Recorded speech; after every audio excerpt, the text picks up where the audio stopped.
around November 1st, sometime November, I believe. All right, so less than a month or so away. Yep. Are you? I would imagine that you're obviously happy with the final product. When you have to put it in the hands of the co-packer, are they giving you any type of pushback, like, oh no, do this instead or do that instead, or were you in complete command from start to finish as far as the recipe? A little bit of pushback, but I wasn't willing to sacrifice the flavor of the recipe. I wanted it a certain way because that's what we use in competition, and I can't change it. So, ultimately, I had the final decision. How big is the jar going to be, and what kind of a price tag do you think is going to be associated? I'm sorry, you said what kind of jar is it going to be in? Like, how big of a jar?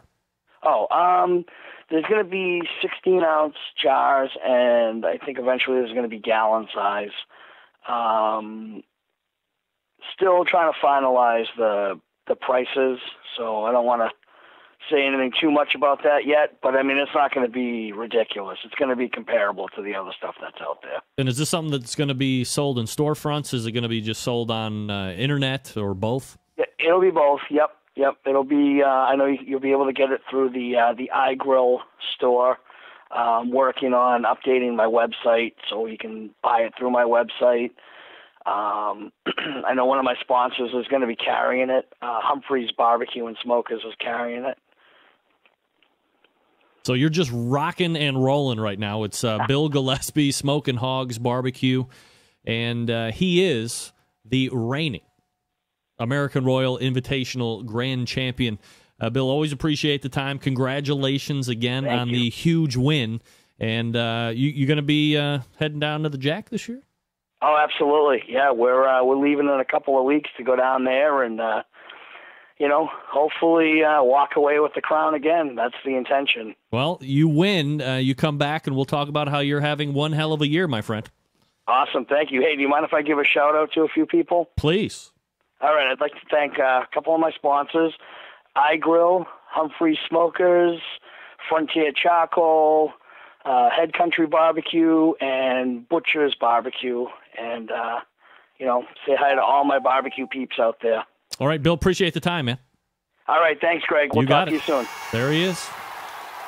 Bill Gillespie, Smoking Hogs Barbecue, your 2014 American Royal Invitational Grand Champion. Little bit of an issue with the video. That should have rectified itself. Don't worry, as I always say, I'm recording this show audibly. Hey, some people don't like my face, and they prefer to just listen to TuneIn on the smart app on your smartphone, or just going right to the computer and just listening to the audio stream on the computer while you're tooling around the internet watching porn or whatever it is. It's up to you. But the video should be back up and running again. So all is good. Just in time for the Genie's interview coming up in just a few minutes. Public service announcement to all the barbecue brothers and sisters from one of your show sponsors, Stephen DeFranco of Stephen DeFranco Jewelers. That's right, folks. He is a barbecue junkie. He is self-professed. Talked to him over the weekend. He's barbecuing, of course. Number of great holidays coming up. We're tailing off till the end of the year here. We have Thanksgiving coming up. We have Halloween coming up. Christmas, New Year's, all that stuff. Don't settle for all the same lame gifts. Stephen DeFranco Jewelers has the perfect answer, and you know it's a new watch. Steve, an incredible selection of watches. That'll be perfect for dear old dad or mom. Bulova watches. Here's what I want to see. Why spend a ton of money on a watch if you don't have to? Bulova watches are stylish, affordable. They start around $200. Bulova watches come in traditional quartz styles and retro-styled automatic versions. Chronographs, skeletons, and traditional styles fill out the Bulova line of timepieces. You have the Bulova Precisionist. I have one of those. Do you want the most accurate watch in the world? Of course you do. Bulova Precisionist is just that watch. Exclusive movement of the Precisionist breakdowns the second-hand movements into 16 segments per second, giving that second hand a smooth-moving appearance. Steel titanium versions are available. And then you have the Accutron. I have one of those too. High-end without the high-end price. Cadillac of the Bulova line. The Accutron is the pinnacle of high-end design without the breaking the bank, starting at just below $600. The Accutron watch gives you that high-end lifestyle quality and lifestyle without breaking the bank. If you are a gadget junkie, Citizens is the one you might want to look at. EcoDrive technology, converting light into energy, powering your watch perfectly and accurately. Need a timer for your barbecue cooking? Some Citizens have multiple timers along with alarms and time zones. All watches from Stephen DeFranco Jewelers come with the exclusive watch performance package that includes a 1-year extension of the manufacturer's warranty, free engraving, free watch batteries for life, free polishing cloth. He'll set the time for free, that being Steve. Here's what you do. You call him not toll-free, 440-943-2700, 440-943-2700. Tell him you are a barbecue brother or sister. He'll give you the real discounted price of the watch. Not allowed by the manufacturer to show the real discounted price on his website. So you call him up, ask for Steve, tell him you're barbecue brother or sister, tell him you know me, tell him I told you to call. You can hook it up. I mentioned free shipping, StephenDeFranco.com. That's StephenDeFranco.com. Follow the link on the main website. Go from there, call Steve. He'll hook it up. All right, Steph Franklin will be recapping a 97-team victory this past weekend in Cali, Dana Point. Anybody know Trapper from Dana Point? You stay tuned for that. We'll be right back.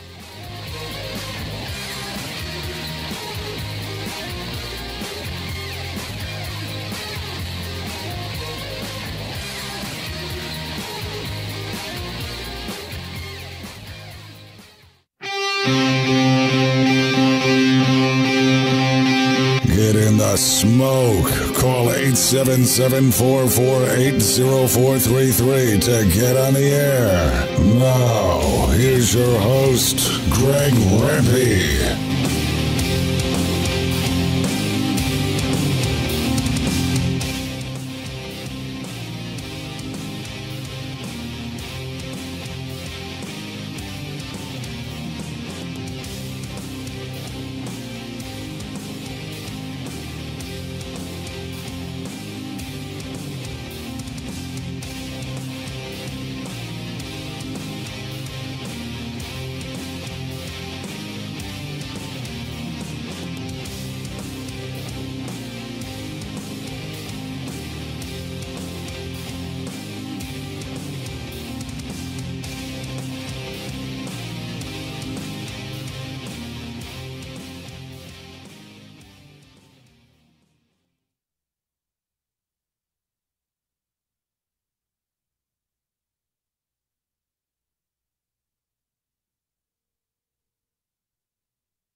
Pitmaster of Simply Marvelous Barbecue and 50% of the West Coast offense. Steph Franklin joining me here on the show. Steph, how are you, buddy? I'm good, Greg. How you doing? Well, evidently, I don't know how to turn on my own damn microphone. I've only been doing the show for 8 years. Jeez, oh, Pete. That's why you couldn't hear me a second ago. Steph, did you give any thought about running out to good old Kansas for the Royal this year, or no? No, my full-time job doesn't allow me to escape for that week because we start school the weekend of the Royal, or that Thursday prior to the Royal.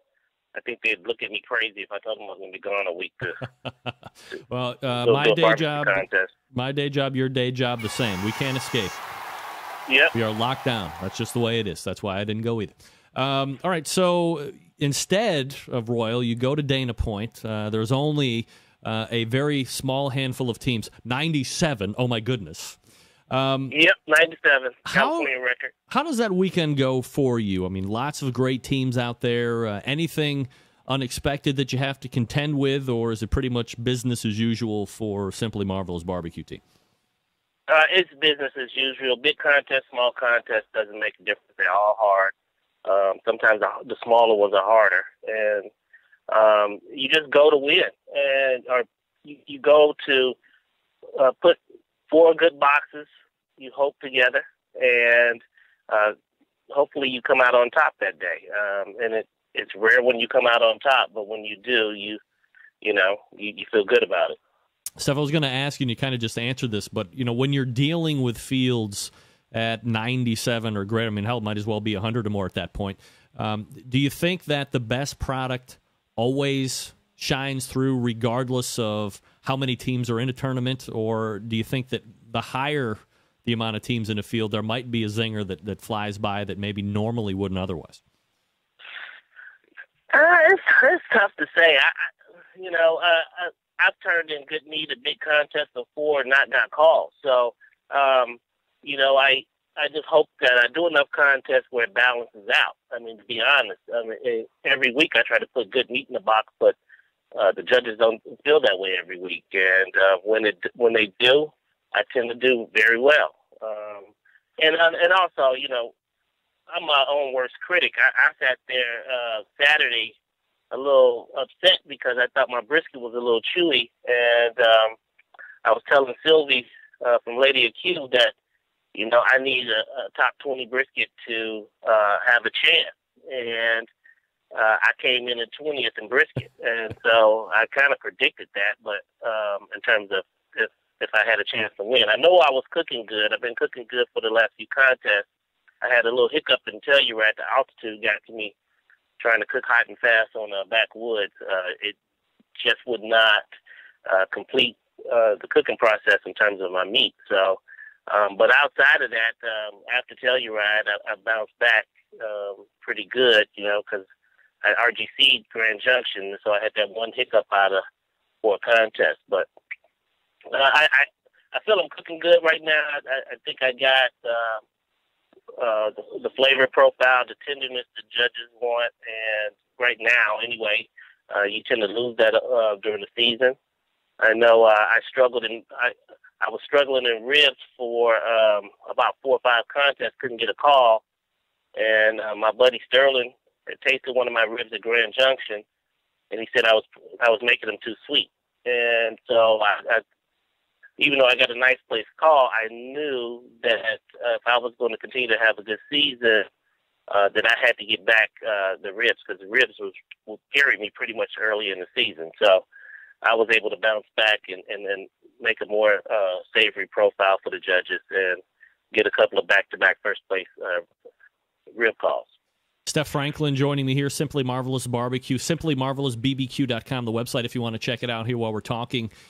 Steph, as far as category results, 13th chicken, so just outside the top 10 there. If you don't get a chicken call, Steph, are you, I don't want to say bummed, but I mean, obviously you would maybe rather hear your name and feel like you're getting a little bit of a momentum going. Well, they called out the 15, so I knew that wasn't a mystery meat. Now, my pork carried me through the middle of the season, and I'm cooking pork probably the best I ever cooked in my life, and I finished up what I found out to be 17th. So I was right there. You got to be in the top 20 in a big contest like that. And then, of course, like I said, the brisket came in at 20th. So, but you win the ribs. So obviously, a little bit of tinkering there, courtesy of a little feedback of Sterling, and you're able to pull the rib win off. So you get you hear your name in chicken, you win ribs category. You don't hear for pork or brisket, but I'm guessing you're feeling pretty confident about those two. So as you get into the overall calls, as they're starting to wind down and there's only a handful of spots left, when you hear your name twice, you don't hear your name twice. Your thoughts as your pitmaster for the team, do you think that you've crapped the bed a little bit on pork and brisket inherently, or do you feel good enough that you're just kind of peeking around the call and you're still in this thing for the hunt?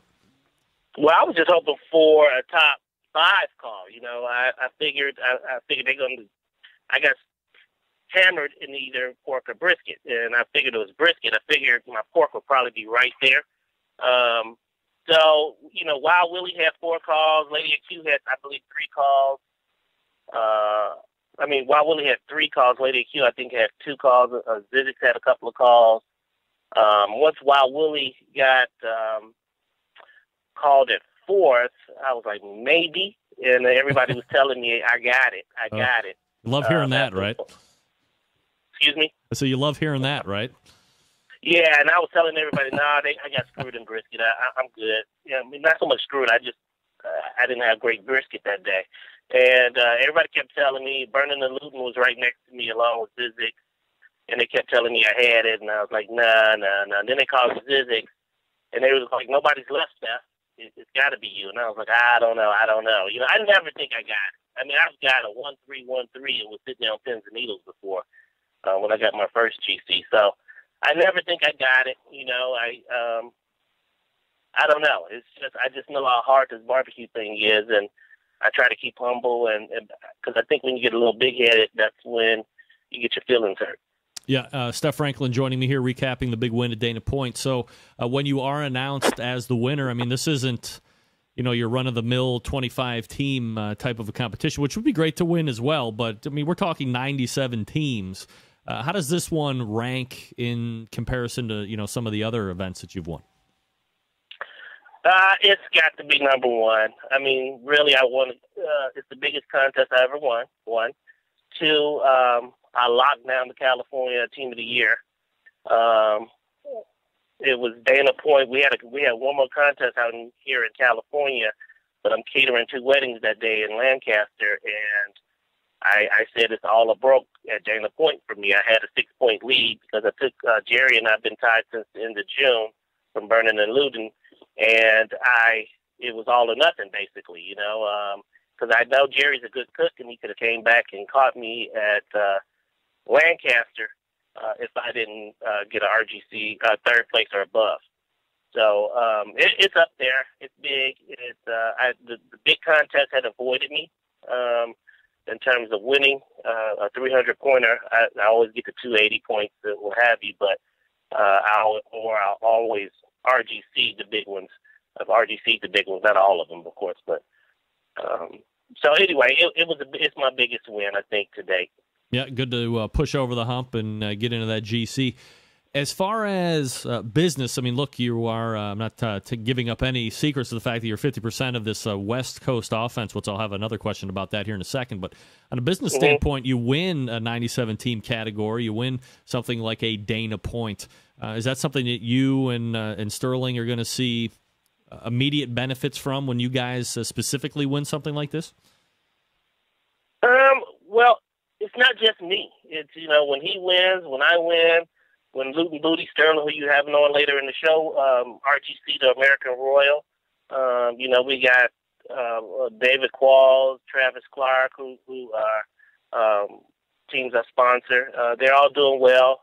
I mean, the first place ribs at American Royal was one of the teams I sponsor, Smokers Purgatory. I'm going to reap the benefits, just not from me, but from all of my teams that we sponsor and all the folks that use Simply Marvelous and Big Papa Smoker Rubs. All right, so let me ask you this one question here before I turn you loose, Stephen. I appreciate the time tonight. Sterling has been on the show a number of times on any number of occasions talking about West Coast offense. No, Centralites refuse to listen for whatever reason. So if you could, please explain and tell them what exactly the West Coast offense really means. Well, it's really just tongue-in-cheek, as Sterling has pointed out before. It's just 2 guys with who like to use each other rubs, started using it, and other folks followed suit, and we all started calling it the West Coast offense.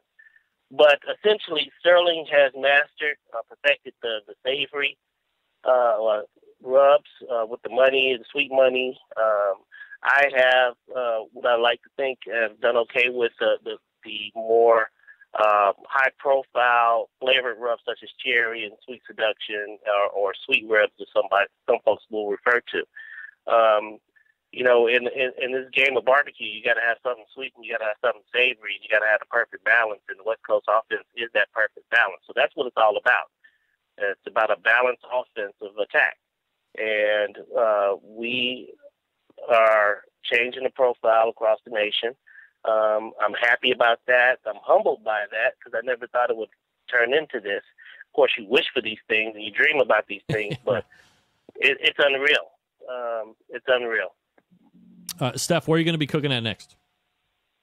I don't know, Greg. I said I was shutting it down for the season, but I might sneak in and go to Lawson, just because, you know. Yeah. But I really said I was going shut it down for the season. But if I could sneak away and head out to Laughlin Thursday morning, Halloween weekend, I will. All right, so teams going out there, you're on notice. Steph might show up. We're talking with Steph Franklin, pitmaster, Simply Marvelous Barbecue. And again, the website, simplymarvelousbbq.com. Your grand champion this past weekend at Dana Point, bettering 96 teams. Steph, always appreciate the time, man. Thanks for coming on. Great. Thanks for having me. Have a good week. You got it. Same to you. All right, sir. Steph Franklin. Simply Marvelous Barbecue. SimplyMarvelousBBQ.com, again, is the website. By the way, he mentioned her 2 or 3 times there briefly. But I want to give special mention to loyal Centralite and pitmaster of Lady Q, Sylvie Curry. 3rd overall finish, Dana Point. Huge. It's a big contest now. You go through the list of teams that were there, see who she bested. Only bested by 2, I might add, was Sylvie Curry, taking a 3rd overall. So that's a big contest. No stranger. Well done, Sylvie. All right, let's do this real quick, and then we'll wrap up the first hour, head into the second hour. Oddly enough, I'm going to talk to you about Big Papa Smokers. The one-stop shop for anyone interested in barbecue, featuring a comprehensive selection of all American-made grills, spices, sauces, accessories, even a kit that gives you everything you need to make a world-class smoker out of a 55-gallon drum. Big Papa Smokers has made a name for itself by making an award-winning line of championship rubs. The rubs have won almost every major competition barbecue event, including the 2012 and 13 World Series of Barbecue in Kansas City, the 2012 Jack Daniels Invitation, 2013 Kingsford Challenge, 2014 Houston Livestock and Rodeo, 2014 Dana Point Contest. Big Papa's has also banded together with fellow California rub-based maker Simply Marvelous Barbecue. Just on the show to form what's known as the West Coast Offense, defying conventional wisdom. These 2 California-based rub manufacturers have cornered the market on competitive barbecue and begun to redefine the flavor profile that competitive cooks from across the country have begun to aim for. They've even created their own unique competitions. King of the Smoker, everybody knows about that, which brings the best of the best in barbecue head-to-head in a back-to-basics competition. King of the Smoker is unique in the fact that contestants cannot use any electric device, such as a pellet cooker or a pit minder. Contestants only allowed to use charcoal, wood, and their wits to win one of the most high-stakes barbecue competitions around. Then, of course, the Big Papa Smokers Guinea Pig, which is a cost-controlled event that helps bring in newcomers to competitive barbecue. Bringing in people. Brilliant. Also features prize distribution all the way down to 10th place in each category. That helps provide incentive, keep new competitors coming into the barbecue world. Keep them in, bring them in, keep them in. That's what I say. Top of all that, Big Papa's has created a unique brand ambassador program, the Big Papa Smokers Elite Team, featuring 15 of the best competition teams in the country working together to promote camaraderie, competition barbecue, and to benefit children's charities across the United States. Keep in mind that Big Papa Smokers has been able to do all of this within only 4 years of being in business, turning the competition barbecue world on its head, creating their own unique competitions, becoming a staple of a nationwide restaurant chain, and benefiting children's charities across the U.S. It's just the beginning for Big Papa Smokers. BigPapaSmokers.com is the website, BigPapaSmokers.com. Send them any questions. You hear from my guy Sterling Ball every once in a while here on this show. You just heard from Steph Franklin. The West Coast Offense creators. And you heard them. There's no rhyme or reason to West Coast Offense. Tongue-in-cheek. So stop sending me the emails for crying out loud. I will tell you about the North Coast Offense, though. Maybe top of the second hour. All right. We're back to wrap up the first hour right after this. Stick around. We'll be right back.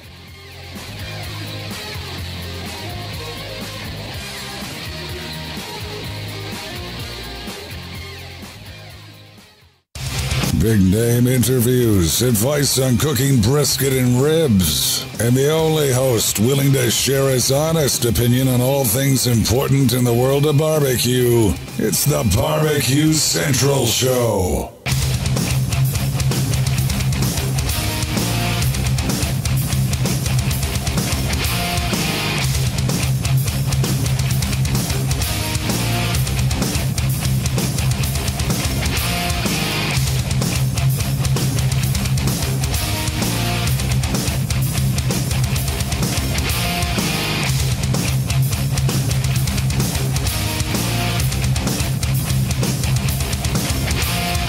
We are back. 216-220-0966. Greg at thebbqcentralshow.com. Make sure I'm giving Sterling Smith my proper Skype. Evidently, there's 2 other Greg Rempe's on Skype. I am BBQ, the numeral 4, the word you. No, you. That's right. BBQ, the numeral 4, the word you. Y-O-U. Thanks again to Steph Franklin for joining me this past segment. Recapping his win at Dana Point. Not going to the American Royal. I got a lot of questions about why I'm not going to the American Royal. Look, we've had this discussion 7 times or 15 times or 20 times. This year was multiple reasons. Number 1, job. Okay, that's number 1.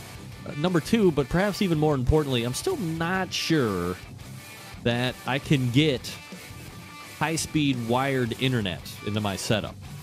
I'm not going to travel 1,800 miles to the country and not be able to hardwire in somewhere in reliance of just Wi-Fi cards. We know what happens with Wi-Fi cards, right? They crap out at the worst possible time. I'm getting ready to relay who's ready to take the cake, and then the Wi-Fi crash. No! Where'd he go? He left again! Yeah, trust me, it happens. All too often it happens. And that's what everybody would be talking about. Oh, I was listening to the Barbecue Central show, and they were getting ready to call out the winners. And the feed crapped out. Oh, I hate it. I don't want that. That's going to be a problem. I'm not going to be the guy that says no offense and then wind up offending somebody. I've seen that happen on people that do that video stuff. Not good. Not a good product. I'm a product.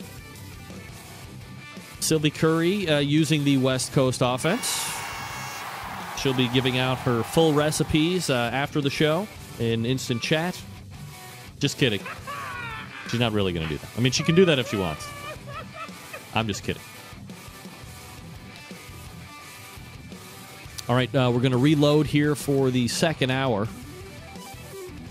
Also, in the first hour, I want to thank Bill Gillespie from Smokin' Hogs, recounting his win at the American Royal Invitational. And, for point of note, he said if he had to give one back, because he has won the Jack Daniels as well, if he had to give one back, he would give back the American Royal. I don't know if it's necessarily because the Jack is the first one he won, but he's won a big one, so, just give back the one that's fresh. I mean, ain't nobody got time for that. American Royal Invitation. Well, the good news is he gets to keep both and brag on both, that he has won the American Royal Invitational and the Jack Daniels. Both argued, ballyhooed, and bantered about being the most prestigious to win. He doesn't need to make that argument. He's got them both. Few do. He does. All right, we will step away, reload for the second hour, and I will see you back here in just a few short minutes. You're listening and watching the Barbecue Central show right here on the Barbecue Central Networks.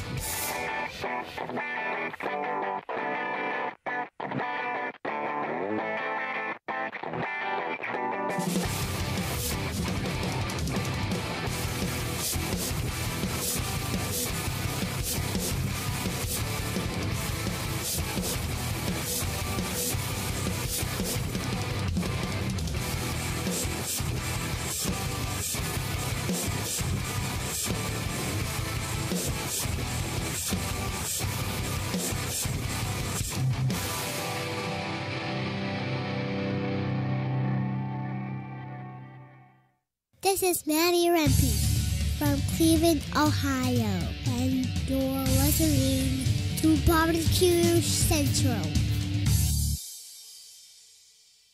From my heart and from my hand, why don't people understand my intention?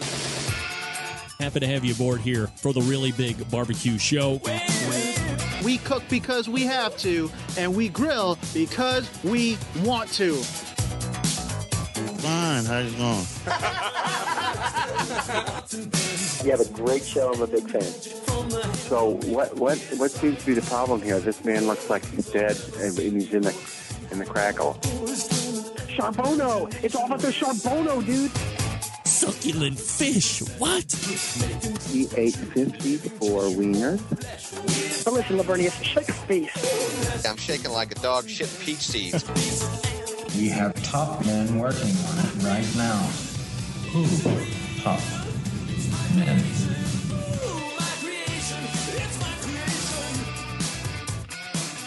All right, just like that, we are into the second hour. Diane Me, live and direct from Rapid City, South Dakota. That's a real place?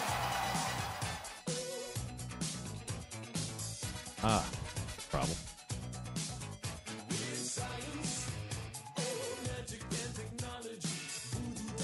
Folks you've reached and or stumbled upon by mistake or by choice. The Barbecue Central Show. This is a show that talks about all things important in the world of barbecue and grilling. We broadcast live and direct from the Rock and Roll Hall of Fame city of Cleveland, Ohio. It is the barbecue capital of the North Coast. I am Greg Rempe, your program host. Happy that you have decided to make me a part of your evening this evening. And we'll see what we can get into here in the second hour. Everybody's very excited. Got a lot of great guests lined up here for the second hour.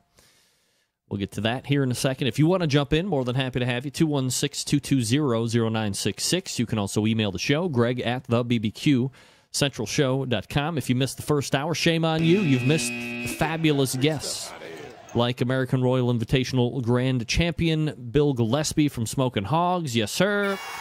You've also missed Dana Point, Grand Champion, Pitmaster of Simply Marvelous, Steph Franklin. Shame on you. Never fear, you can go back and get the show on replay. YouTube's, iTunes, Outdoor Cooking Channel, my website. I mean, can't not find it. If you can't find a replay of the show, you're not looking hard enough. On the show next week, actually still to come on the show tonight, in about 12 minutes from now, Ask Dr. Barbecue, Ray Lampe. Looking forward to that conversation. And then at 10:35, Sterling Smith, Loot and Booty, talking about the American Royal Open Reserve Grand Championship. Excited to talk to him on the show next week. The second Tuesday of every month brings none other than Beat It! Right? And in 2 weeks' time, so that would be the 21st, I'm going to have the owners of Tech Grills, TEC, Bill Best and Rachel Best. Or it could be one or the other, depending on how it goes. But currently, we're set to have the pair on.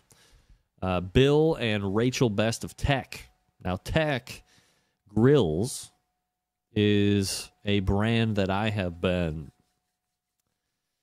a big fan of for years. If you're not familiar with Tech, you need to understand that they are the creators of infrared grills.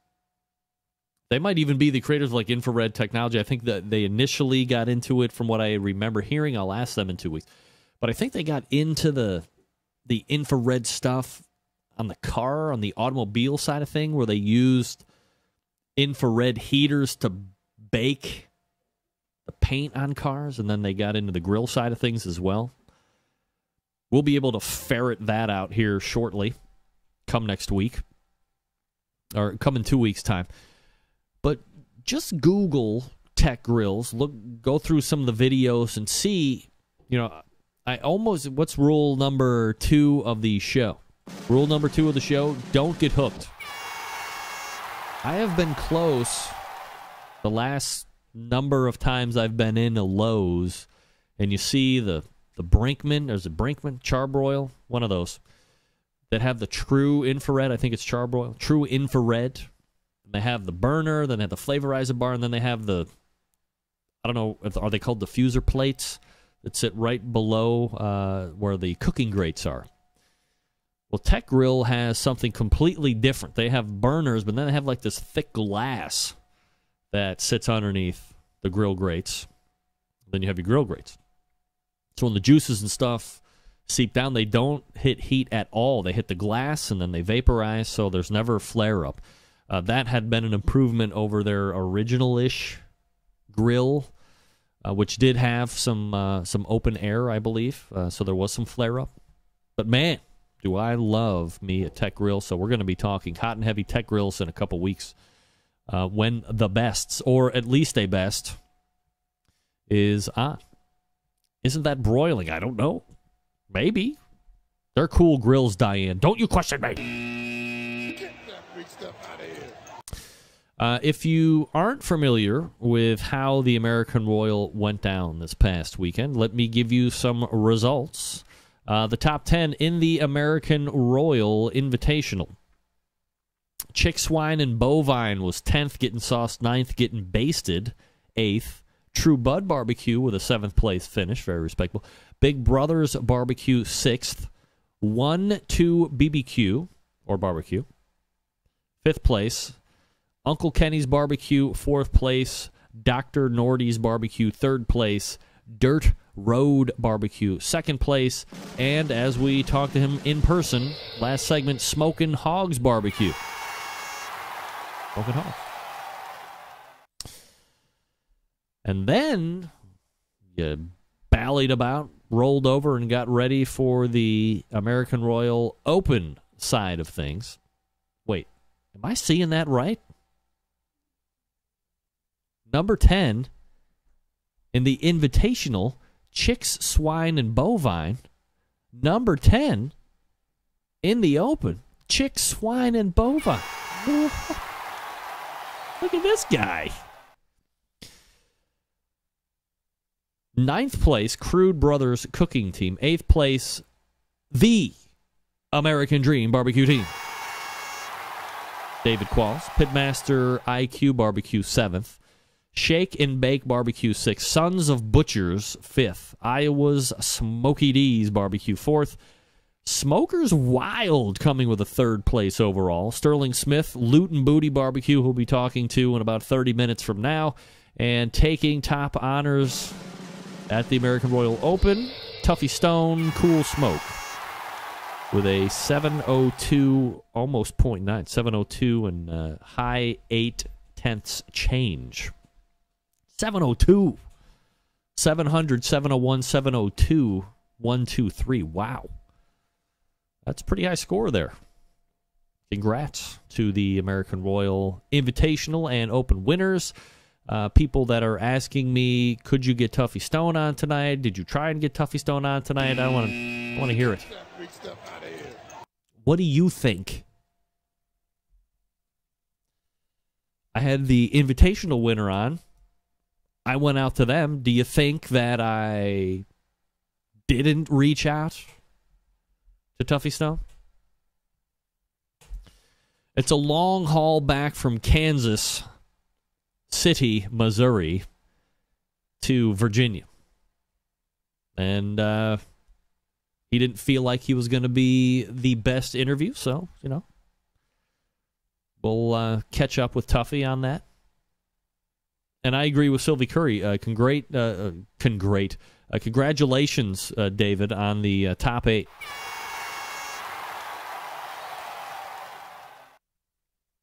Just to give you some perspective for the folks that have no idea how big the Royal Open is, David Qualls finished 8th overall out of 552 teams. What? Finishing 100 or better puts you in the top 5th. People would take that. How did you finish 100th overall? Well, that's not very good. There's 552 teams, sir. That's pretty good. That's pretty good. No doubt about it.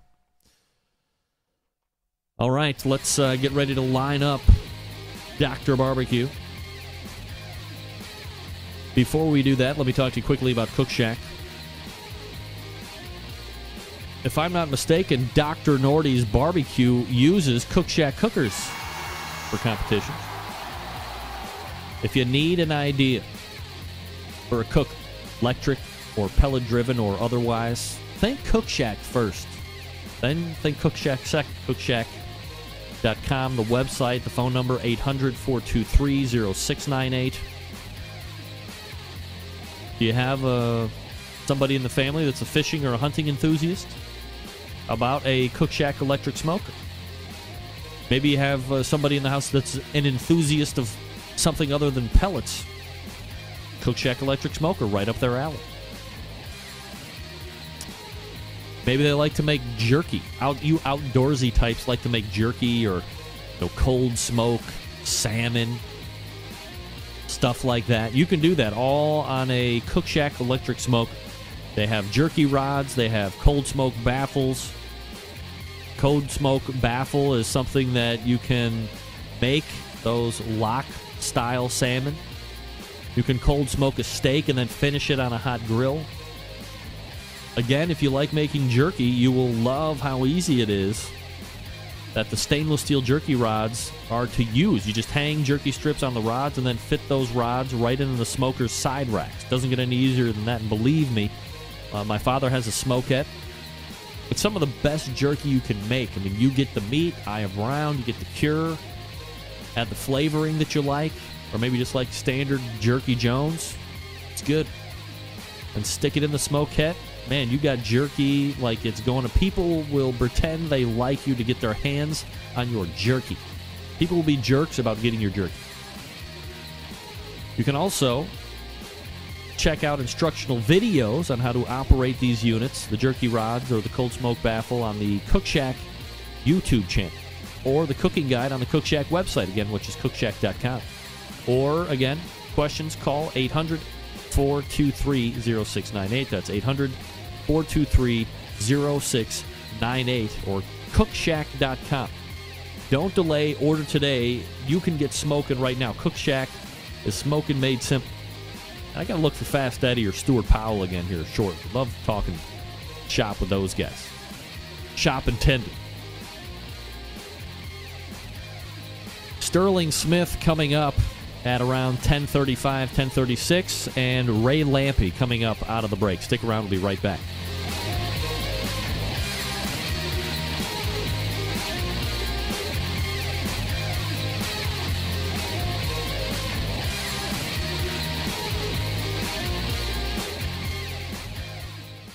Broadcasting live from the Barbecue Central Radio Network studios in Cleveland, Ohio. You're listening to the Barbecue Central Radio Show. Once again, here's your host, Greg Rempe.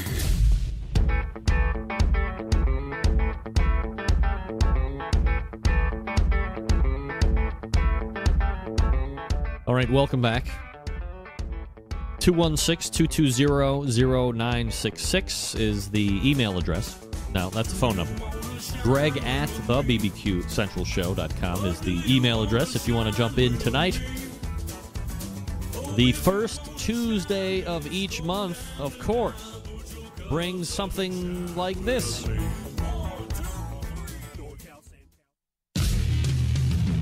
If you got questions about barbecue or grilling, maybe as a hobby or even a business, looking to get an expert's point of view, why not ask Dr. Barbecue? You can submit your questions by clicking on the Ask Dr. Barbecue tab on the website. The doctor is in. Here's Ray Lampe with his nurse, Greg Rempe. Dr. Barbecue. That's right. It is Dr. Barbecue time. Ray, how are you, buddy? I'm good, Greg. Good to see you, man. All right. Well, let me see if I can't fiddle up your... that sounds weird. Let me see if I can't get your picture up here. For some reason, we're not seeming to do very well right off the top of this interview, but here you go, and I'll just make you bigger here as we start talking. So I introduce you as Dr. Barbecue, as the monthly guest that comes on, and we ask Dr. Barbecue this, and we ask Dr. Barbecue that. But today is a different day, a different Dr. Barbecue. What's different about this guy? I'm trying to put my hand. Oh, yeah, he's a Hall of Famer. Dr. Barbecue Ray Lampe. So now we can say, and Hall of Fame Dr. Barbecue Ray Lampe. So perhaps this is the first interview you've done post getting inducted into the Hall of Fame. What's it like? I don't know many Hall of Famers. The only other Hall of Famer I've ever talked to in my life was Randy White on this show like 3 years ago when he was pitching some product to clean barbecue sauce off your shirt. But he was one of my idols growing up, so I had to take the interview. But I don't know if I've ever talked to any other Hall of Famer to date.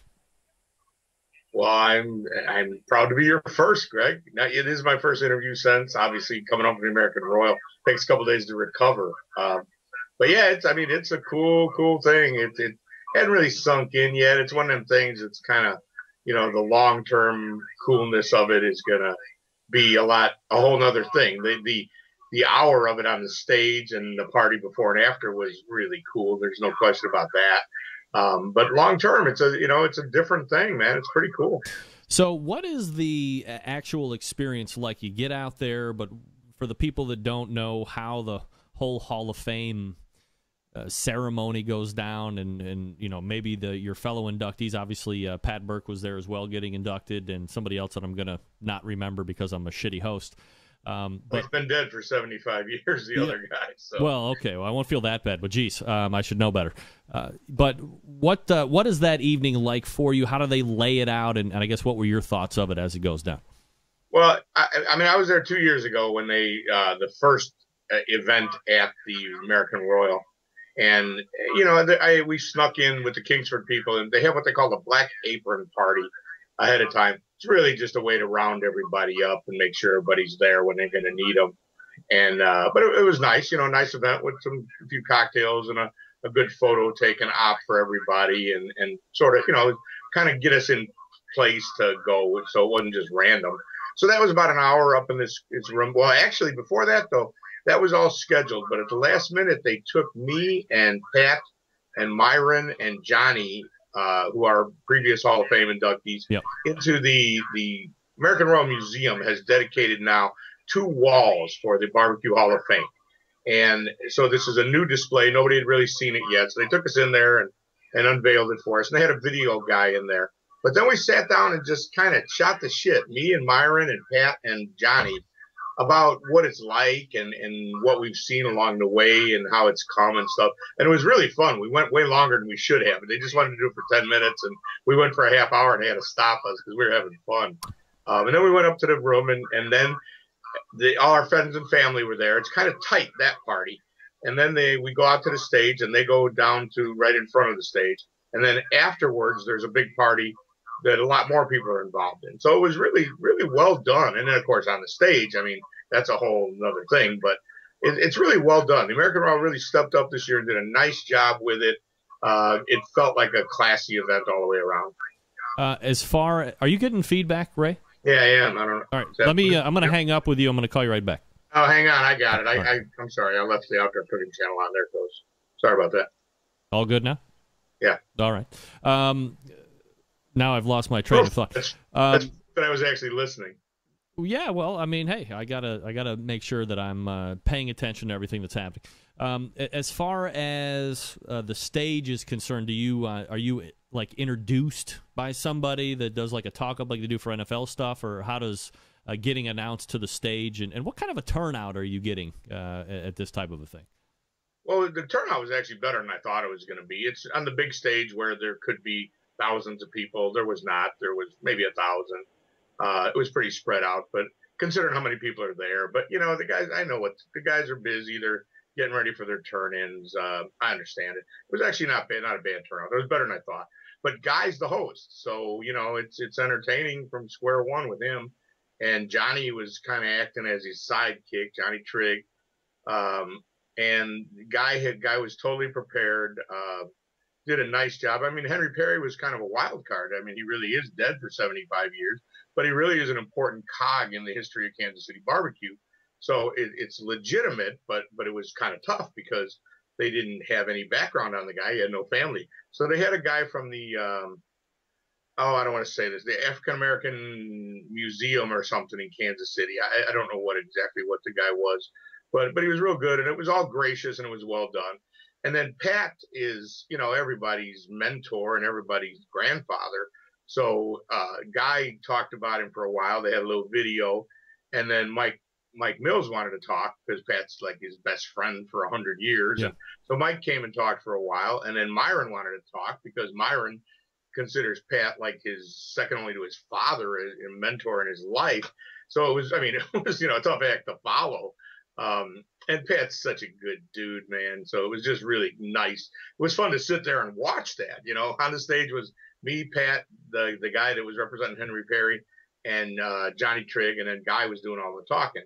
And then it was my turn, and Guy's my friend, man. He was my friend before he was on TV, so he really wanted to handle it for me, and he did a great job. Talked about, made me sound a lot cooler than I actually was, but we actually did have some history, and it was pretty cool of him to do that, and I really enjoyed it, and I can't wait to see it. And then I did get to talk for a few minutes, but just basically thank everybody. But one of the points I made when I did speak was, the Barbecue Hall of Fame is something that's been long overdue. How did we go so long and not have one? Yeah. I really believe that it was just kind of like the Carolina people were never going to respect a Texas Hall of Fame, and Texas wasn't going to respect Kansas City, and so on. Yeah. And Mike Tucker and Ray Basso really started this thing with the intention of doing it right. It was just online at the time, but it really, everybody's done a good job of not letting it become the Kansas City, line up all the Kansas City guys and put them in there. And that's why I think it's taken some getting legs and coming around, but we're still way behind. One of the things I said on stage was, as I was walking through the American Royal, you see people like Chris Lilly, like Tuffy Stone, the Chris Marks and his family have been winning at the American Royal for 25 years. Yeah. Craig Kidwell, I asked him how many American Royals he's been to. He said 30. So one of the points I made was, I'm honored to be up there. It's like, why me ahead of these guys? There's so many guys that need to be there. But the good news is we now have a real Hall of Fame, and everybody will get there in due time. Well, I think to your point, I think that's a situation, as you're, I guess, getting is the point that you're getting at. That's a situation that's going to rectify itself over time. You do now have a valid Hall of Fame situation that people are going to be able to go to every year. It's like, Cooperstown, New York. It's like Canton, Ohio. I mean, nobody thinks football when they think of Canton, Ohio, other than the fact that that's where the NFL is. So, as you have said, and I bring your sentiments as well, it's good to see that other regions of barbecue are going to lend credibility to this taking place in Kansas City, but not necessarily, as you said, lining up the Kansas City guys and just throwing them in there. And there's certainly a lot of people that we could say should be in there, and people that I think should have been in there already, but I think that'll take place over the course of time. And I am happy that there is something substantial that you guys that have really paved the way and blazed the way.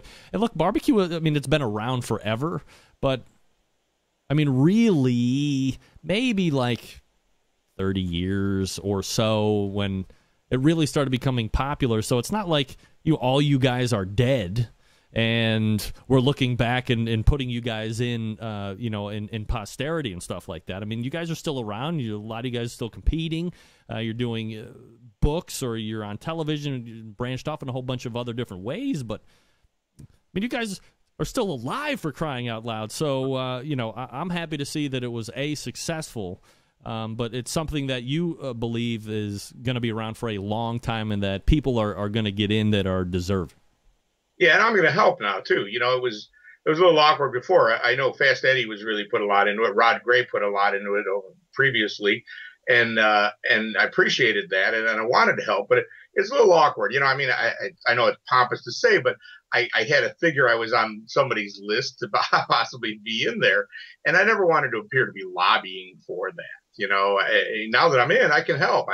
I will help. I think it's important. Weber's on board as a sponsor now. Yeti was on board as a sponsor. I wouldn't be surprised to see some other folks come on board as a sponsor, and I think the thing is really going to have legs now. And in my opinion, I like the fact that it's gone so slow. However, somewhere along the way, I think we need to put in an old timers category, or just, open the gate one year and say, listen, we're putting 10 people in each category just because there's so many overdue. But, you got to be careful with that. And frankly, I'm sure those trophies cost a lot of money. Sure. So, buying 30 of them would be no small thing. It's also heavy. I'll tell you something about the trophy. I don't have it here. Chris Capel's carrying it to Atlanta for me because I didn't want to fly with it. But they're really heavy and they're sharp. Mike Mills and Pat Burke both had Band-Aids on their hand in the same place where they cut themselves on it the other night. Ray Lampe, Dr. Barbecue, joining us here on the show. drbbq.com is his website if you want to check him out here while we're talking. For the people that don't know, and you said Pat Burke is like, father to everyone and mentor to everyone, but for the people that are kind of on the fringe of barbecue and don't realize, how successful this guy was in competitions, how instrumental he was into the growth of the sport, what are some of the memories or the reasons that you like Pat? Well, I mean, for people that don't know, this is kind of interesting as well. We say not the Kansas City guys. Pat and Mike really never cooked Kansas City Barbecue Society events at all. Yep. Pat probably did later on, but Mike and Pat were Apple City Barbecue, and they made a huge name for themselves in the early 90s, winning 3 Memphis in Mays, and which nobody had done before. And they also won the Jack in that little span. They didn't cook for a long time together, but they really tore it up when they did. And so Mike pretty much retired. They retired at Apple City, but Pat kept cooking as Tower Rock, but really all Memphis and Mays. So a lot of the Kansas City Barbecue Society guys don't really know Pat, but anybody that's been around it for a long time knows him. The Memphis and May guys certainly know him, but he's won like 180 grands or something. I mean, some insane number, right? I don't know who's won more than that. Myron's won a lot, but I don't think he's won more than that.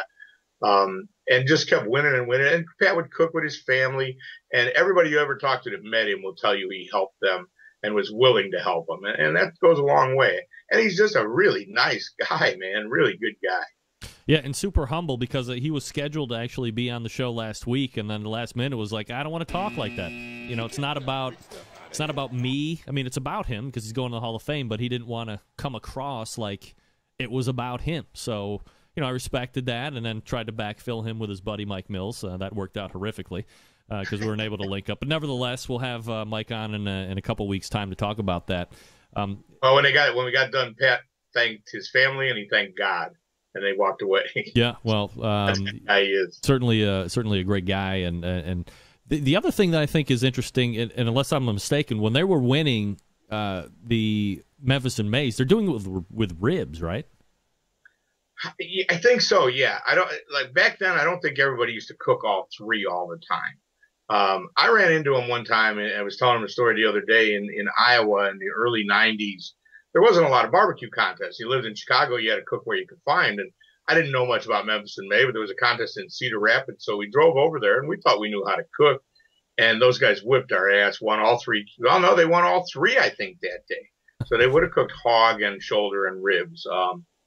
But I don't know. That's a question for somebody else. I'm not sure about the answer to that. All right, well, I'll probably ask Mike that in a couple of I didn't answer in the year we've been doing this. Yeah, I mean, I want to say, and I always hate to rely on memory, but I know Mike is, obviously revered for the ribs that he cooks, and it's always, you see him on television, he's always doing the ribs. So I want to say that those were the things that he won with, and I think that it's always special regardless of what you're winning. I mean, Chris has won it with the pork shoulders. I mean, he cooked frozen pork shoulders this year and won Memphis and May for the 4th time. Melissa Cookston and Myron have done it with whole hogs, but to me, it seems a little more special for a guy that does ribs because everybody can cook ribs. I mean, certainly everybody can cook pork shoulders too. Whole hog is way different. But for you to get over the hump on a Memphis and May and rib, I mean, that has to be a really good freaking rib. Yeah, because, also with a shoulder, And certainly with a hog, you've got different areas. You've got a whole line of story to tell the judge, this part and that part, and different things for him to taste. With a rib, okay, you got this end of the slab and that end of the slab. There's only so much you can go with, so it's got to be really good. All right, we're not going to have enough time to get into questions tonight, but I do want to make sure that since we won't see you again until it's going to it's already October. It's going to be November. Oh, my God, the year is gone. What are you going to be up to the rest of the month, Ray? I am going to be on the Talk again next week. Really? I'm going. They're taping it on Tuesday, and I think it airs Thursday. They're doing a tailgating thing, and every Thursday because CBS has got Thursday Night Football. So I'll be out there and on TV next Thursday on the Talk. And other than that, I'm doing a tailgating project, cookoffbeforekickoff.com. We still got that thing going. If you're a tailgater, a college tailgater, go to that website, cookoffbeforekickoff.com, and enter. Somebody's going to win $5,000 and 2 tickets to any bowl game. What are you going to be? What are you going to be telling these broads on television next week? What are you going to be recipeing? They'll probably get mad at me if I tell you. Oh, all right. Well, forget it. Top secret. They just told me that I had to include a dessert, so there's going to be a dessert too. All right, dessert it is. Ray Lampe is the doctor of barbecue. You can find him at drbbq.com. Next month, we will actually get to questions, and specifically Matt Sturgeon's question, so we'll keep that, and we'll rock with that one November 1st, or the first Tuesday in November. If you have a question to submit, ask drbbq.com, and we will both weigh in. Well, Ray will definitely weigh in. If I want to, I will, but sometimes I mostly stay quiet. Oh, and Eggtoberfest. I forgot. Eggtoberfest is this weekend. That's what I'm doing. Oh, man, this is a huge month. I mean, you got the Eggtoberfest, you got the Royals, you got Sam's Club, you got Jack Daniels coming up in a couple weeks. Ray, if you won the American Royal Invitational and then the Jack Daniels, which one would you give back and why? I'd give the Jack back. I just think the American Royal is by far the superior contest. The Jack has all that fun and karma around it, but not everybody gets to go. American Royal's got room for everybody. If you won a grand this year and you wanted to go compete at the American Royal, they had room for you. Not everybody gets to go to the Jack. So to me, the prestige of the American Royal is far better. There's a whole bunch of really good teams that can't go to the Jack this year. Ray Lampe, Dr. Barbecue, we will see you November, the first Tuesday of November. Bye, Greg. Good talking to you. Always appreciate the time. Congratulations again for making Hall of Fame. Thank you, man. Appreciate it. You got it. There he is. My Hall of Famer on my show, Ray Lampe, Dr. Barbecue.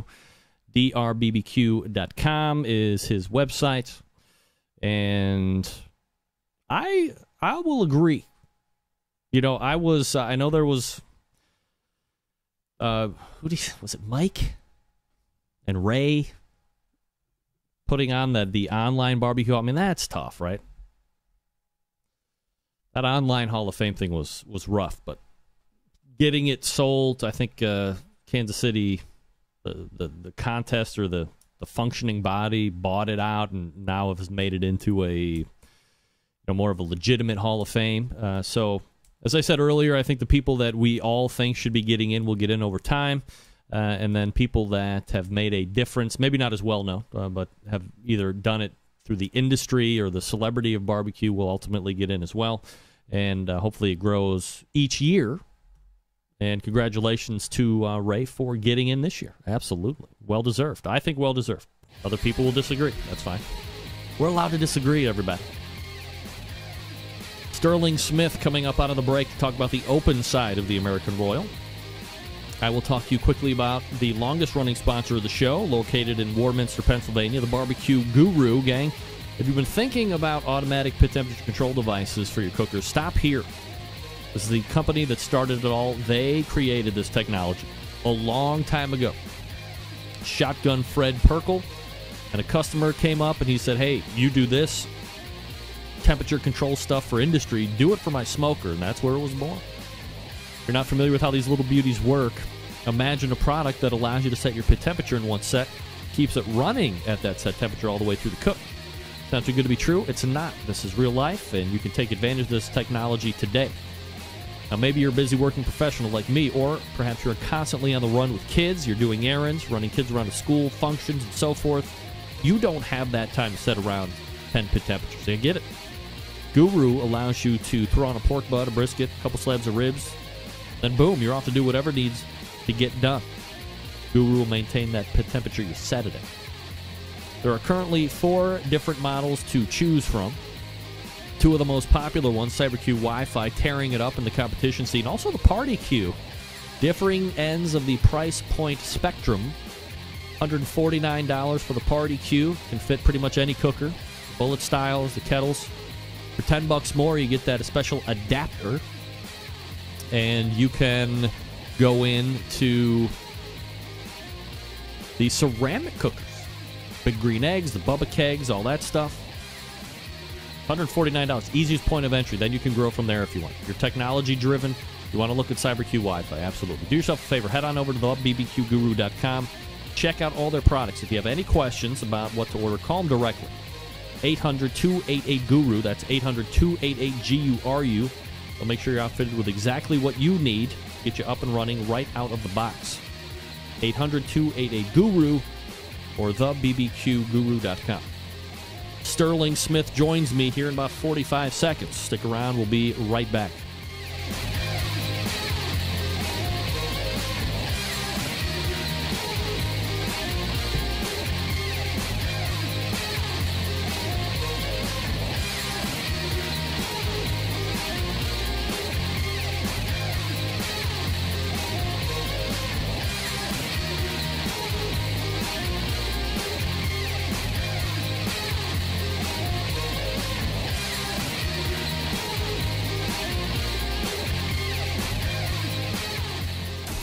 Big name interviews, advice on cooking brisket and ribs, and the only host willing to share his honest opinion on all things important in the world of barbecue. It's the Barbecue Central Show.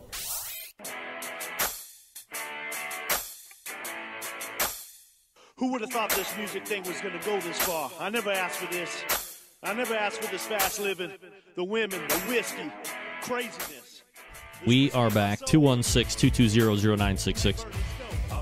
Greg at thebbqcentralshow.com. My final guest tonight, like 2 points away from taking overall win at the open portion of the American Royal this past weekend.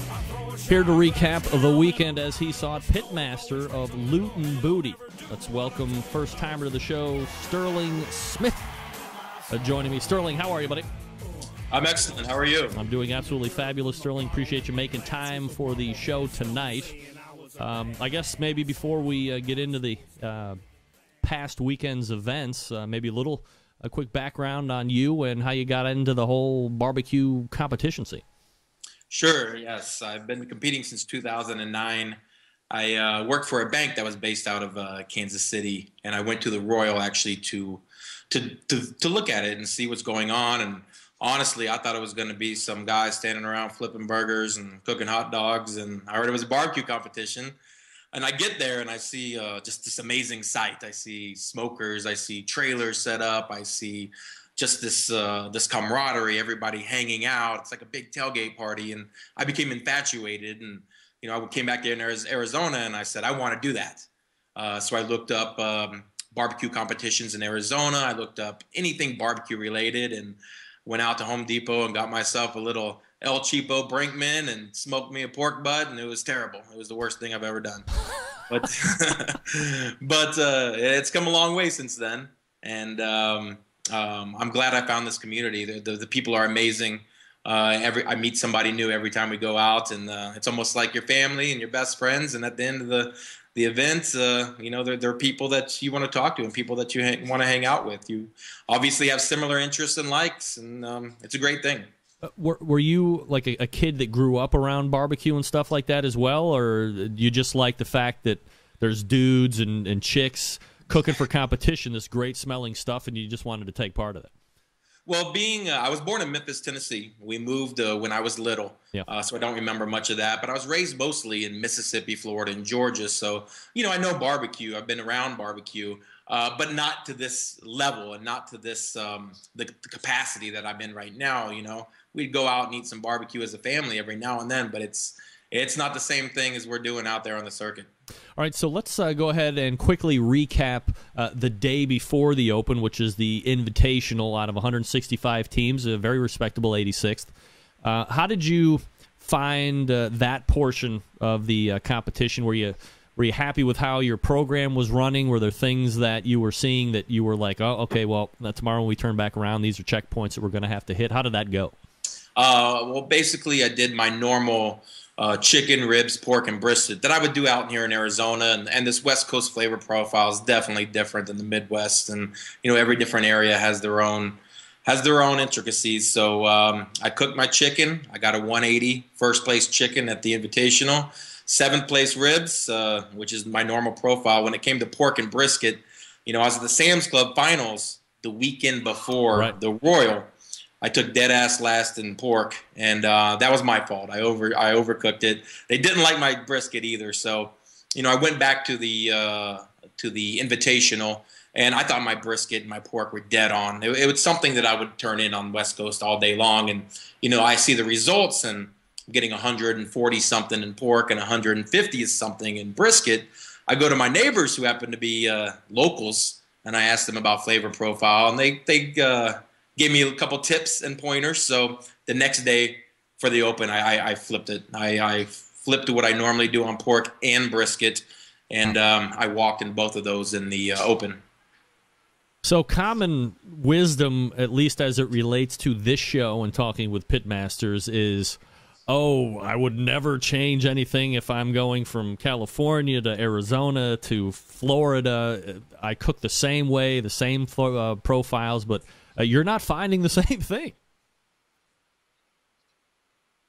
No, I mean, if they're not liking what's best about the Royal, what I like is it gives you a chance to change. If you're doing the Invitational and you can look at your scores, look at your taste, see the scores, and if something's off, then I can't change their taste buds, but I can change my flavor. So when I travel or when I'm looking at the scores and we're doing back-to-backs, you have to change something if they don't like it. You have to. And they like the sweet stuff in the Kansas City, so I made it sweet for them, and they rewarded me for it. There you go. So you go from a 165-team field on Saturday. You turn around for Sunday. You go to roughly almost 5 times more than that, 549 teams overall.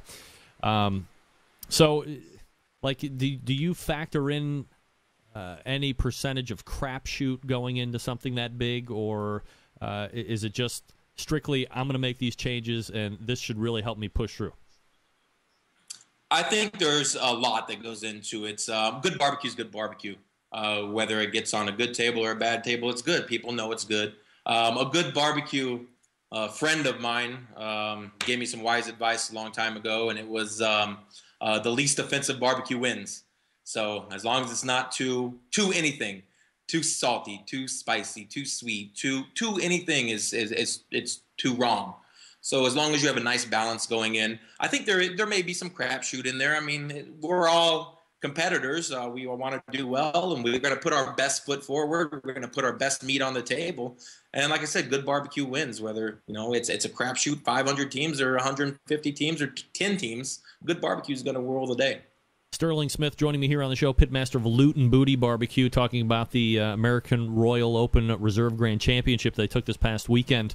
Results individually, chicken, you get 53rd out of 549 teams, so you got to be feeling pretty good about that. How did you feel your chicken was in the 53 range? Did you feel like you got a better score, or could have gotten better? I turned in the same thing I did the day before. The day before, it took a 180 perfect score. How can that in the happen? invitation on that? And being 52nd out of 552 teams, I'll take that any day. It was 100 and offhand, I think it was 176, 174, somewhere in that range. I'm happy with that all day long. Is it a like a kick in the nuts to have perfect chicken? You do it the same way the next day, and then you're 52 places down from where you were the next day. And from what I could argue, you were in much better competition the day before. Maybe, maybe not. There's those 552 teams. You know, there's a lot of great cooks. Maybe they didn't have a grand champion to get into an invite, but that's not to say they're not great competitors. All those guys out there are on the same level playing field. We're all doing the same thing. I would say it would be a kick in the nuts if I didn't get reserve grand, but you know, taking reserve grand and with that 52nd place chicken helped me get that reserve grand, so I'll take it all day long. Fair enough. And then you go to ribs, 103rd out of ribs, so you're, you know, top 5th of ribs overall on that whole field. How were you feeling about ribs the second day? The ribs, I thought they could have done 23 extra minutes.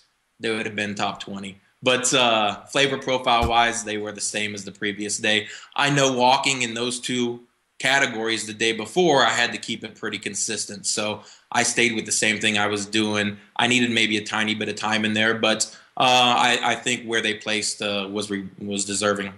So as we were just talking about, you know, changes, no changes. Yeah, you made changes on pork. You made changes on brisket. And evidently, as you said, the judges reward with a 2nd overall in pork. I mean, that's huge.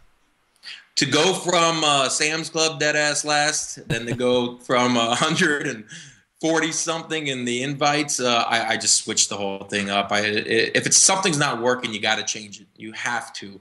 Either you're stagnant or you're moving forward, and I believe in always moving forward. And if you have to change, you have to change. So I changed, and it paid off. Were they calling out top 10 spots or top 15 spots in the Royal? The Invitational was top 15, and the Open was top 20. Top 20, all right. So for brisket, good follow-up question here for me.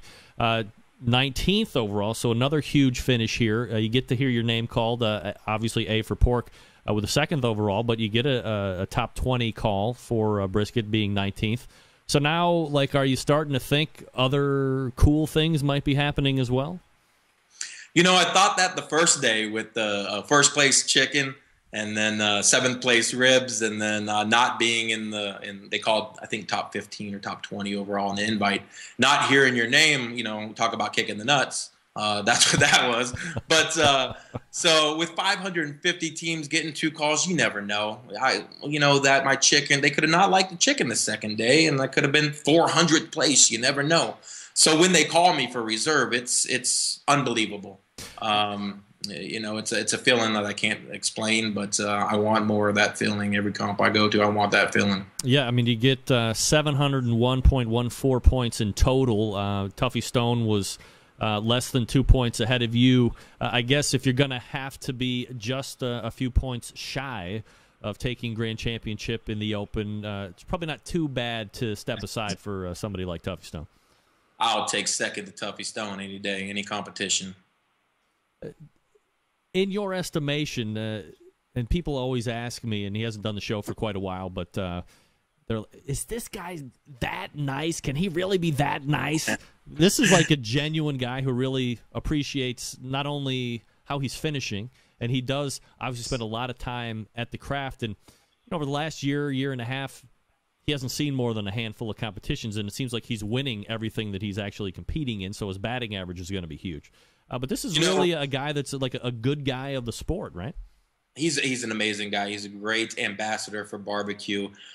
In the Sam's Club finals, I was picked to do a grilling challenge after the last turn-ins. It was me and Swig and Pig, and we cooking venison. And the judges were Tuffy Stone, Mo Cason, and the 2 country singers they had there. And I ended up winning that. And that was the first time I met Tuffy, and just an amazing guy. And then coming over and meeting him at the American Royal again, and just being next to him up when he won GC and I won RGC. He's an amazing guy. You can't say anything bad about the guy. An amazing cook. He's a master at the craft. He knows what he's doing, and he's in the position he's in for a reason. He's an amazing guy, and I can't say anything bad about the guy. He's amazing.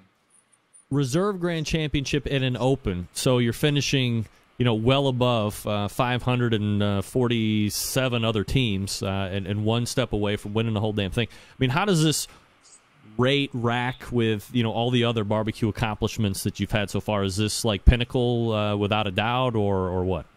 Without a doubt. Without a doubt, the best thing I've ever experienced in my barbecue career. On that stage, holding that trophy, looking out at 550 people just cheering. It's unbelievable. That feeling is undescribable.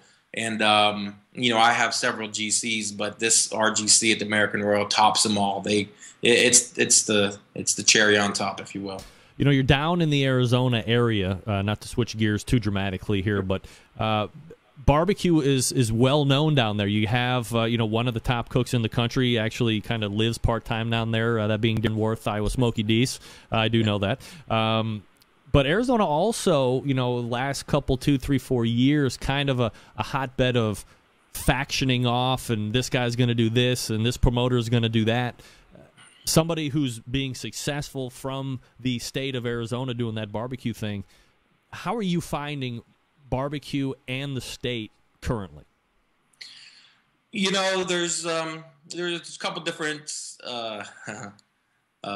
forums, if you will. There's Arizona Barbecue Forum. There's Grand Canyon State Barbecue Forum. You know what I do? I love to barbecue. I love to compete. I love the people. I'm a member of AZ Barbecue. I'm a member of Grand Canyon State Barbecue. I'm actually the vice president on the board of directors for the Grand Canyon State Barbecue Association. But I do AZ Barbecue comps. Why? Because I love barbecue. I'm here to compete. I'm here to spread the love of barbecue. I'm here to promote the sport, and that's what I'm about. And I show love to everybody, and that's the way it should be. What are we doing? We're cooking meat in a parking lot, for crying out loud, Let's just cook it up, have some drinks, and have a good time. That's right. Good point. Sterling Smith is my guest, Loot and Booty Barbecue Pitmaster. Sterling, when you were coming up, you said you started in 2009. Were you a guy that kind of learned by trial and error? Did you take barbecue competition cooking classes? How did you kind of ramp up that learning curve when you were getting into it? I've never took one barbecue class. I did a lot of listening. Never, not one. I did a lot of listening. Coming up in that age in 2009 was kind of the beginning of barbecue pitmasters. Yep. That's kind of when barbecue started to take off. 2009, 2010 to that level it is right now. It was always big, but the way it is right now, it just exploded. So I did a lot of research. I did a lot of practice in my backyard. I went from that little $10 ECB from Lowe's to Weber's, to an Offset, to Feck 100, to Yoder. I've had it all and tried them all out. And then I'm a big believer in if something's not working, change it. If the judges aren't liking it, then you got to change something. So it was a lot of practice, a lot of research. I've talked to a lot of the big guys. You mentioned the guy who lives out here in Arizona. Great friend of mine, really great competitor. I love the guy, Darren. He's an unbelievable cook, an unbelievable friend. But you know what? You talk to people, and they talk to me, and it goes from there. Have you ever given any, or have you ever thought about, if you haven't, doing any type of classes for teams? Actually, last I think it was in March, I put on my first barbecue class, and I limited it to 20 people. I held it in my home. It sold out in a couple weeks, and people have been asking me about another one, but I think the price just went up a little bit. Yeah, you're damn right. So let me ask you about that. I mean, barbecue is not cheap. Nobody knows that better than you, obviously. There's entry fees, there's meats, there's travel, there's incidentals, there's all this other stuff. So how much of a benefit is giving a class helping you? I mean, obviously, you're probably not in the position where you're just like banking it hand over fist, but it's got to help at least offset some of that cost. Is it a big help to you to be able to do that, or is it negligible? Where do you weigh the finances on that? For a barbecue class, I ended up coming out ahead. Obviously, I mean, I want to do that, and yeah. I think it's spreading the love of barbecue, sharing some knowledge. People are interested in barbecue. People want to know. They want to. They have a quest for knowledge, and I want to give that to them. And if I can help offset some of my costs with entry fees, like you said, gas, supplies, all that, it all adds up. But I look at it this way: this is my Golf, this is my '57 Chevy, this is my rock crawler that I'm going to invest money in, or drag car, whatever it is. It's my barbecue. That's what it is. And if I can make some money on the side doing it, then great. Outstanding. Absolutely, Sterling. Where are you guys going to be cooking at next? Actually, next weekend, I'll be in Bullhead City, Arizona at the Slab-O-Rama barbecue competition. There's no rest for the weary. Got home from Kansas City last night. About to prep some chicken when we get off the phone. There you go. Teams are on notice. He's coming to get you, and he's the American Royal Open Reserve Grand Champ. It is Sterling Smith, pitmaster of Loot and Booty. Sterling, man, I really appreciate you coming on tonight. Great to have you, man. First-time guest. I want to do it again soon, man. You brought some great energy. Hey, I appreciate it. Anytime you want to talk barbecue, I'm here. I'd like to say thank you to Mike King from Swimming and Smoke Rubs. Steph Franklin, one of my sponsors from Simply Marvelous, great guy. Mike West from Barbecue Islands, West Coast Offense. I love the sweatshirt you're wearing. I have one myself. All right. Appreciate it, man. We'll look for you again. Thank you. Appreciate it. Thank you, Sterling. There he is. Sterling Smith, Loot and Booty Barbecue, West Coast Offense. He noticed the gear I was wearing. Who else? Yeah, he brought it. What do I always say? If you are a team, maybe this is the first time I think I reached out to Sterling. That was early in the year, right? It would have had to been early in the year when Sam's Club was out in the Arizona area, and he won the local qualifier that was out there, if I'm not mistaken. So I reached out to him, and he had there was like a work issue or something like that, and I said, I'll circle back around when you win regionals. And then, finally, after months, able to circle back around to him, get him on the show. And, what do I always say? What makes a great guest on the show? Passion brought it. Knowledge brought it. If you don't have knowledge, passion, which he had both, thank goodness. But you can tell this is a guy genuinely excited, ready to give back, thankful for what he has. Total package. And he's excited. Good energy. Nobody appreciates bringing the good energy on the show more than the host. I can't be the only one bringing the energy. Come on now. All right. Let's go ahead and wrap it up, as they say in the biz. Let's put a wrap on this. Let's put a bow on this bitch. All the way back in the first hour, we talked to the American Royal Invitational champion, Bill Gillespie, Smoking Hawks. He is also a Jack Daniels winner. He'll be down at the Jack here shortly, trying to win again. Then we had Steph Franklin, Simply Marvelous Barbecue, winner at Dana Point this past weekend. Then in the second hour, we had Ray Lampe recounting Hall of Fame, getting inducted, and closing it out tonight was Sterling Smith of Loot and Booty Barbecue on the Reserve Grand Championship at the Open. See, my boy Phil White is in here, and he's got a note saying, guys and gals, if I could ask you to do me a favor tonight. When you say your prayer, say a little prayer for Billy Bones. He's not doing well at all. He's my Hall of Fame guy in the barbecue world. So, Phil, shout out to Billy Bones. He was on this show a long time ago. Makes superior rubs, by the way. Love those. So we'll hope that he gets on the men sooner than later. Thanks for bringing that up, Phil. Raw cast iron, season it each and every time. Hit it with a brush, burn it down, a little grease, a little Crisco. You know what I'm talking about? September 11th, 2001. I will never forget. And thanks again to all my guests tonight. We'll see you back here next Tuesday, 9 p.m. Eastern Standard Time. And until then, this is your program host and proud U.S. American, Greg Rempe. Good night now.